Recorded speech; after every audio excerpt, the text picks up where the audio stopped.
When we change the way we look at things, the things we look at change. So who in here thinks that you are born creative and you are not creative? Like, I just don't think I'm a very creative person. Like, let's just be really real and open and honest. I don't think I'm a creative person. First, we want to look at that perspective that we have of creativity. Is it something that we're like, that's outside of me? That's not me. People are born with it. We can obviously look at people like Michelangelo and say he must have been a really creative person. But I want to challenge this today because I actually read a book all on Michelangelo, and the things that he did were things that accessed creativity. So the argument is, and the thing we're going to talk about is, are you a creative person or have you blocked out access to creativity, right? And in my personal opinion, I feel that creativity is something that is actually outside of us that we can access. It's like this eternal idea cloud. I really believe this. Like, as if all ideas we could download, we know about the cloud on our phone, right? As if all ideas were up in this cloud.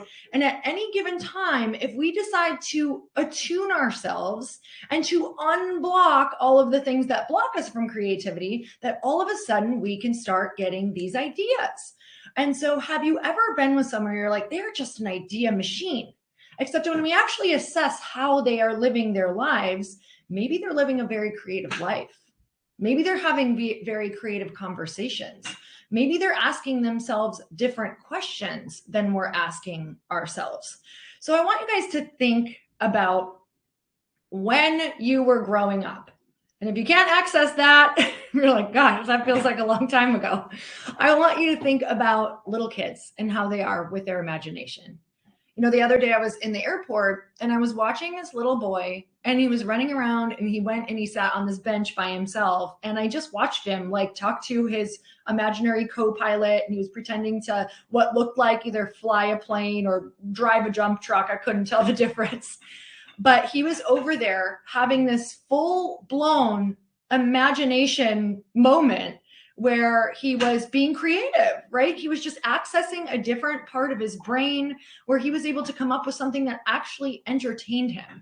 And when you think about kids, if I had a group of kids, or when you were young in art class, the teacher would essentially come up to us, right, and give us those little scissors that hardly cut the paper. Do you remember those? They were so dull. It was like on the construction paper.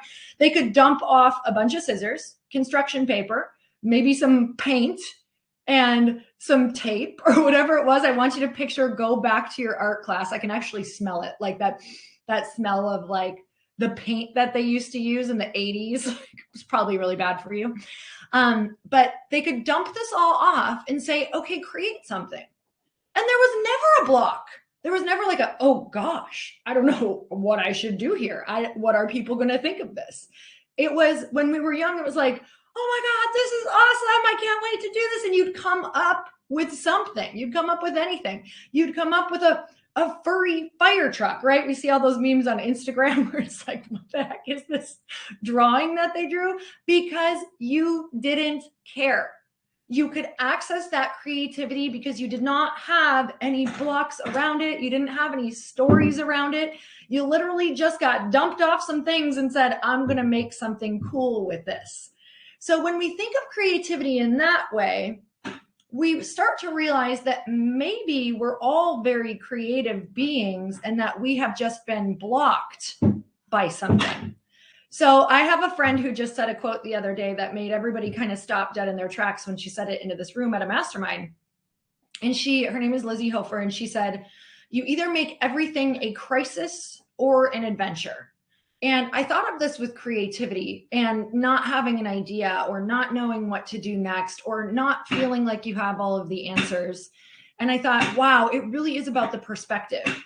We can either make everything about like, oh, this is hard, this is challenging, I don't know what to do, or we can make it an absolute adventure and say, oh, how could I unblock this? How could I get closer to what I want in order to, or how can I get closer to the idea? How could I get closer to creativity?